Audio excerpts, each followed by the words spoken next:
What's up, young mathematicians? Thank you for stopping by here at Tau to Pi. I am Caesar the Tutor, and today we are going to be taking a very basic look at what the domain and the range of a function are. In previous videos, we talked about what a function was, and in other videos, we have talked about how to find the domain and the range, both from a graph and from an equation. But if you want to start somewhere, start with this one. What is the domain? How do we write it? How do we find it? And how does it relate to a function? In today's lesson, we will be using both set builder notation and interval notation to write the domains and ranges of these functions. And it is important that you have a good understanding on how to do that. We will be using inequality notation as well.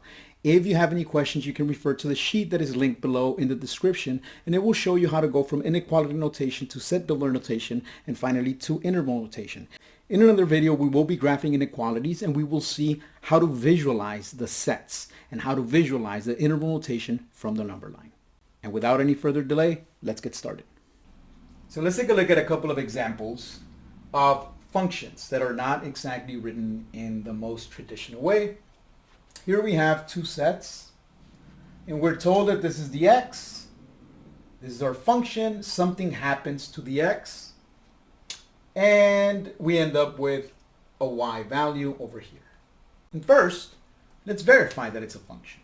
I know it looks like a mess over here, but I wrote it as a table on this side so you can see it. So we'll take a look at it in a minute. 1 goes to 3, 2 goes to 3. That's fine because even though it's two inputs going to the same output, we know that's okay. Remember the x squared function.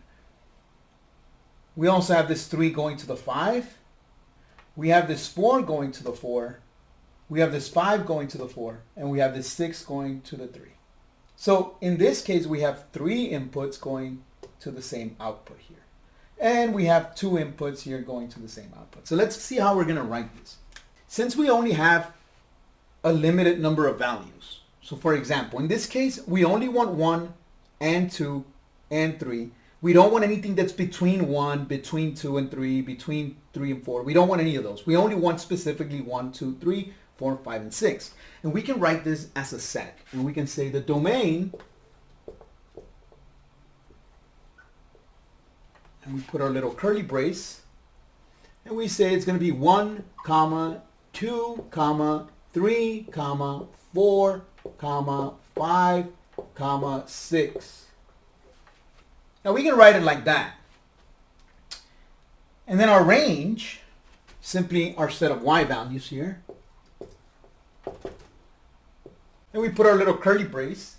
And now we include all of our y values, or all of our range. So there's going to be 3, 4, and 5. So we're going to say 3, comma, 4, comma, 5. And we close it off. Taking a look at this side, this function represents the exact same thing this one did, except this one's in a table.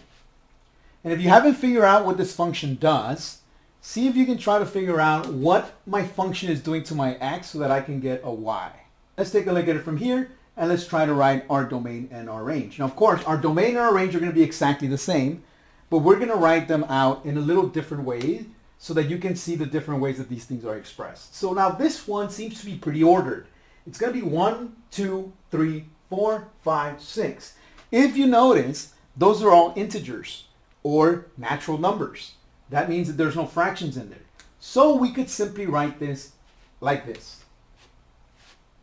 X between 6 and 1.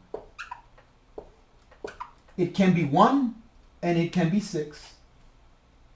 But we're going to make the restriction that x is an integer. Now, the other way of writing this, you can write it as a set, as a rule, saying, well, open up your curly brace because it's a set, and you're going to say x such that, and then we're going to write this in the middle. 1 is less than or equal to x, less than or equal to 6, comma, where x is an integer. So that's two ways that we can write it. And we can do the same thing with the range. We can write it with such a condition that we say, well, so we can write it in such a condition that we say range, and we'll put our curly brace, and we say y such that 3 is less than or equal to y is less than or equal to 5, comma, y is also an integer. But this makes no sense because we only have 3 values. And so it doesn't make sense to write like this. It just makes sense to actually write out the values. But in algebra, you're not going to be working with just points and tables. You will be working with actual functions, graphs, and expressions. Most of the time you will be asked, is this a function? And if it's a function, list the domain and the range. First, you have to make sure it's a function. And our function here, or our graph here, satisfies the vertical line test, so I'm going to go ahead and say it's a function. Now I'm going to be asked to give the domain. Now, if we try to do the same thing we did in the last example, it will take forever to write every single x value that goes here, because every x value gives me a y value.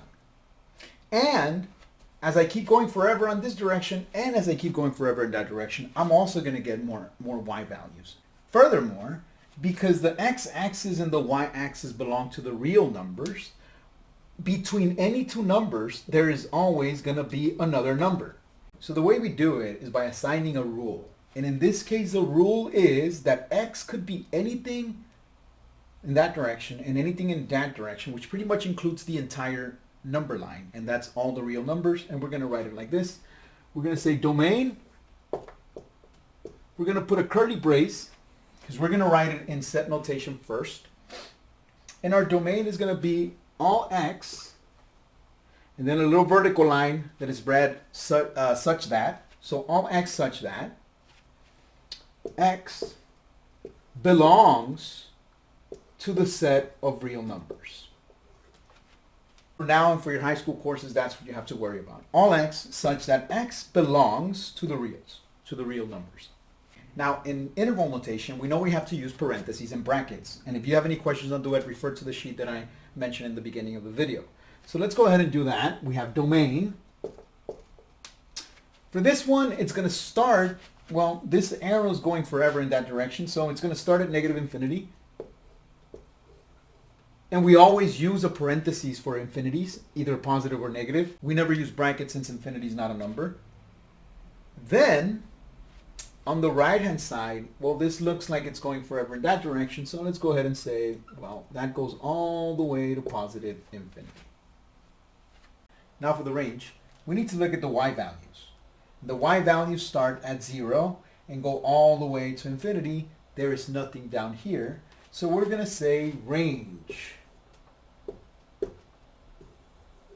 We're going to say y such that y is greater than or equal to 0 and y is a real number. In interval notation, we will say the range starts at 0 and includes 0. So we're actually going to use a bracket here. Starts at 0 and goes all the way to infinity.